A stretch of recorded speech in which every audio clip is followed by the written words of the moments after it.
First and foremost, I want to tip my hat to Dallas Baptist and Coach Hefner. Coach Hefner is by far one of the most outstanding people that I get to know in the coaching world. And it's hard. It's hard because somewhere along the way we'll probably have to end our season too. And I feel for their seniors. I feel for their program. But the utmost respect for who they are and what they represent. I think we could switch our kids and they would fall in place. We both have to believe in the same morals and values. And just a tip of my hat to Dallas Baptist and their program and Coach Hefner and everything that they do. Great friendship, and I wish them the best. As far as the day went today, our backs were up against the wall. Very appreciative of the fact of all our fans and our alums that made the travel. The long blue lines hold firm and true. I've had from 64 grads out here to guys that just graduated last year that made the trip and the trek out to Austin, Texas, and I can't thank them enough for their support of our program and of the academy and of our armed forces. So tip my cap to them as well.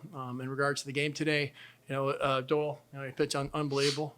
I think he had their number for the game. Then C.J. Dornick was able to come in and give us 2 scoreless innings there.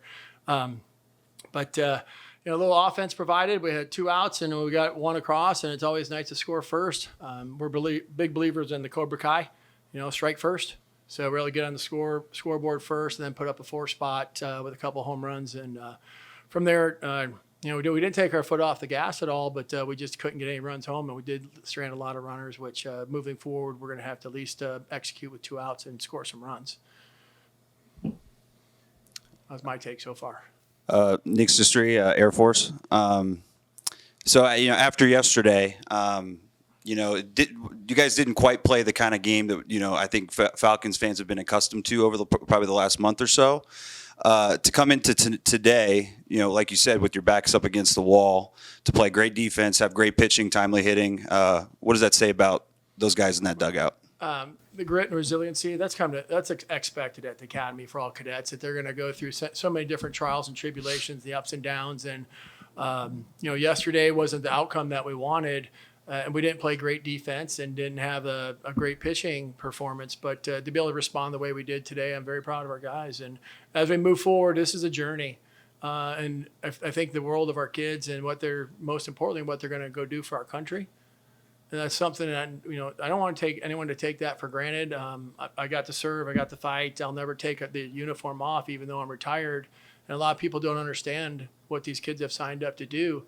They sit in the stands and they watch and they can critique everything and wonder why things happen the way they do. But the reality is, at the end of the day, these are the young men and women at our school that are going to go fight for us, fight for our country. And people have to understand that there is a bigger purpose, and it's not a cop-out if we lose a ball game. We say that. This is just the reality of life. You're going to, we want to win tomorrow. The other team that we're going to face wants to win tomorrow. We're going to go out and compete to the best of our ability. Once again, we came here to win. We didn't come here just to compete. We came to win. And it's just a remarkable journey as a cadet, what you get to go on and what you get to experience. And there's a lot of folks out there that don't understand that. And I just hope more people will take the time to thank those that put their life on the line. And that's what these kids, they don't even know yet. All the cadets, they don't know what they've signed up to do. But furthermore, as life continues and we have our 8 lieutenants that are graduated, they're 7 going to pilot training, 1 going to medical school, these kids are going to be in the fight. And they raise their hand to serve and fight for our country. And, hopefully it doesn't happen, but they've also put that hand up there to die for us. And that shouldn't bring, I like to state that we're America's team. I know we're once again in Dallas and we got the Cowboys and, the boys at West Point, the middies at the Naval Academy, the Merchant Marine, the Coast Guard. Those are the folks that you really say thank you for all that they're going to do for our country. So, life goes on. This is a game. No one's going to go out there and, bad things aren't going to happen. We play a baseball game. You move forward, whether you win or you lose. You play it to the utmost of your ability. And, it's a sad day, for Dallas Baptist over there, watching them hug and cry and be able to embrace those guys that we played against for the last couple of years. Once again, my heart goes out to them. But, it might be us tomorrow. And, we're going to move forward and continue to move forward.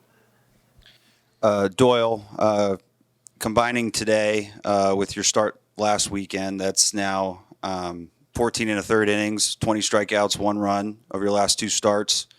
Can you kind of talk about what was working today and what especially has been working over the last 2 weekends? Yes, sir. I think what's really been working for me is my command of my off speed. I think it really allows me to play my fastball for that.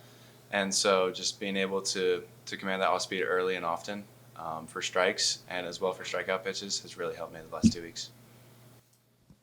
Coach Kaz, this is now Air Force's 31st win.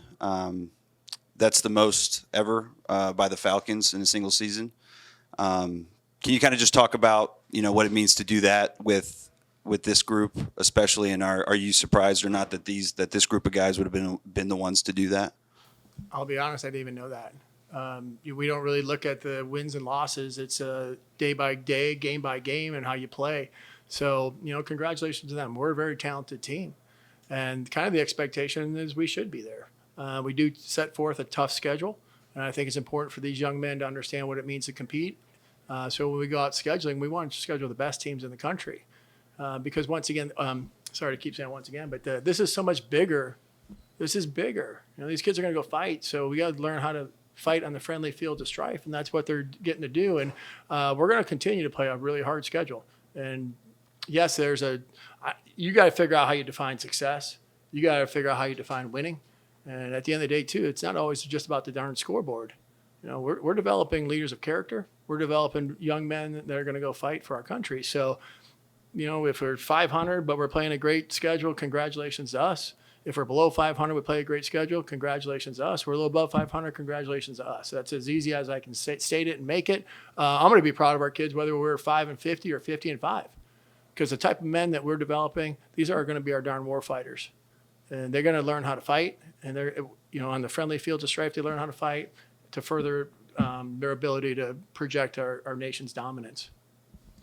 So Doyle, you started the year coming out of the bullpen, notched 6 saves early on in the year, and then kind of slid into the Saturday spot.